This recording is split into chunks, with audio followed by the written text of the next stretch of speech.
আজকের রেসিপি কারি পকোড়া। নমস্কার বন্ধুরা, বনশ্রীস কিচেন অ্যান্ড ব্লগস থেকে সবাইকে স্বাগত জানাই। কারি পকোড়া বানাতে আপনারা সকলেই জানেন, আমি যেভাবে বানাই আজকে সেটাই শেয়ার করছি।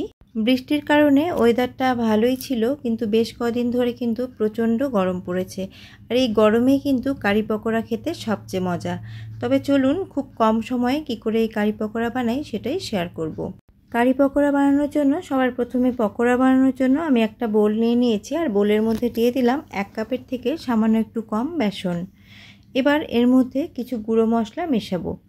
সবার প্রথমে এর মধ্যে দিয়ে দিচ্ছি হলুদ গুঁড়ো।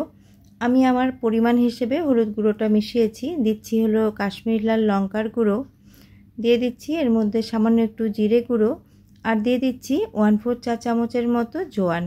জোয়ানটাকে হাতের মধ্যে একটুখানি ডলে নিয়ে জোয়ানটাকে দিয়ে দিলাম।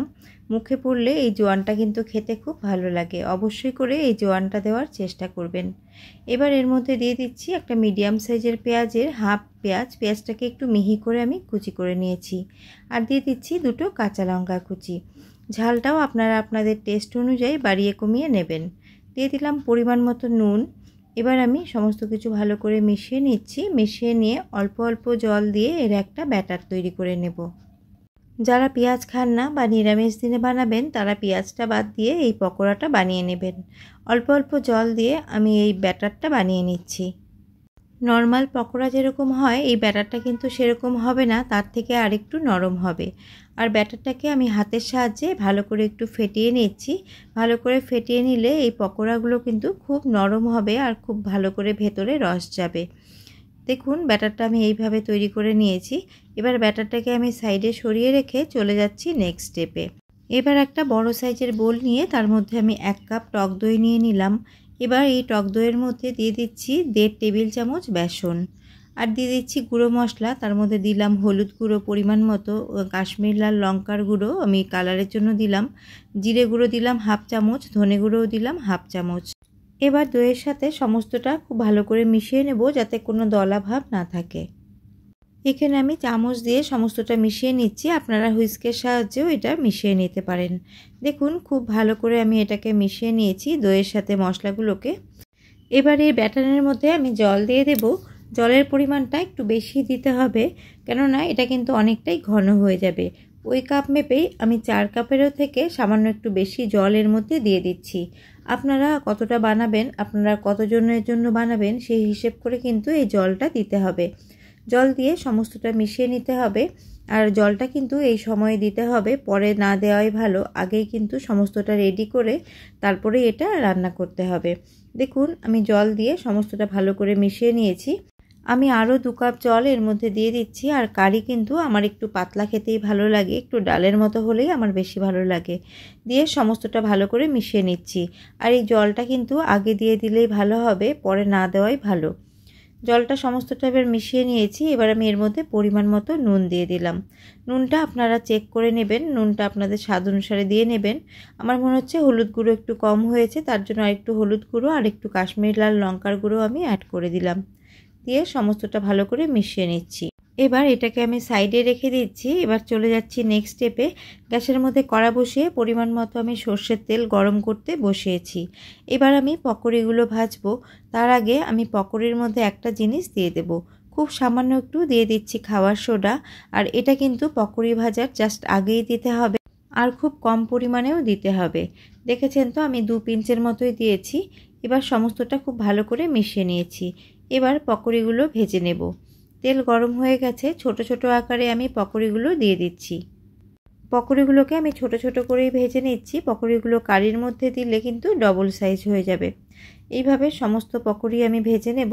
আর এই তেলের মধ্যে আমি একসাথে সমস্ত পকোড়িটা ভেজে নিচ্ছি।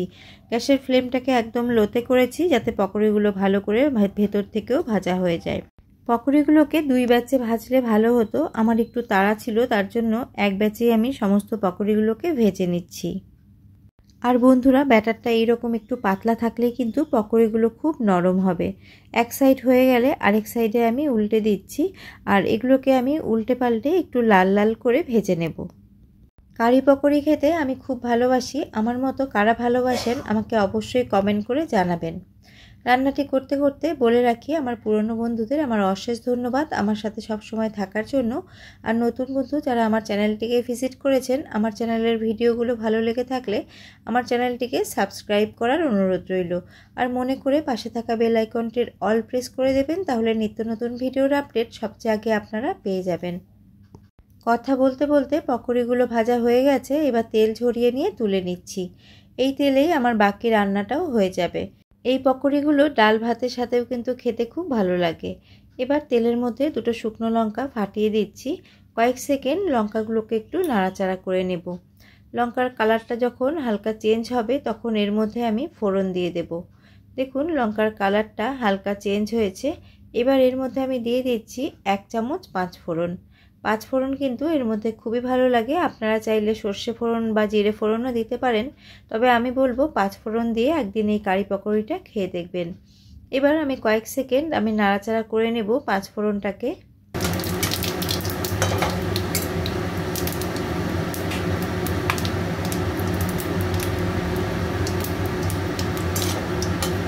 5 ফোড়ন থেকে খুব মিষ্টি একটা গন্ধ বেরোতে শুরু করেছে। এখন এর মধ্যে আমি দিয়ে দিলাম কয়েকটা ফ্রেশ কারি পাতা। কারি পাতাটাকেও একটু নাড়াচাড়া করে এবার এর মধ্যে 3টে কাঁচা লঙ্কা এবং 1.5 ইঞ্চি আদাকে ভালো করে একটু থেতো করে নিয়েছি, সেটাই দিয়ে দিলাম। এবার আদা এবং কাঁচা লঙ্কার যে একটা কাঁচা গন্ধ থাকে সেটা না যাওয়া অবধি আমি লো ফ্লেমে নাড়াচাড়া করে নেব।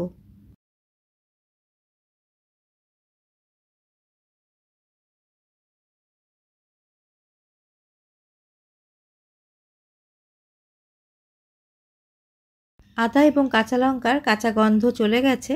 এবার আমি যে দইয়ের ঘোলটা তৈরি করেছিলাম বেসন দিয়ে, সেই ঘোলটা কড়ার মধ্যে দিয়ে দিলাম। আর এই সময় একটু সাবধানে দিতে হবে, ফ্লেমটাকে একদম লোতে করে তারপরে দেবেন, নয়তো গায়ে ছিটে আসতে পারে। এবার ফ্লেমটাকে হাই করে দিলাম যাতে এটা তাড়াতাড়ি ফুটে ওঠে। বাটি ধুয়ে আরও সামান্য একটু জল দিয়ে দিলাম।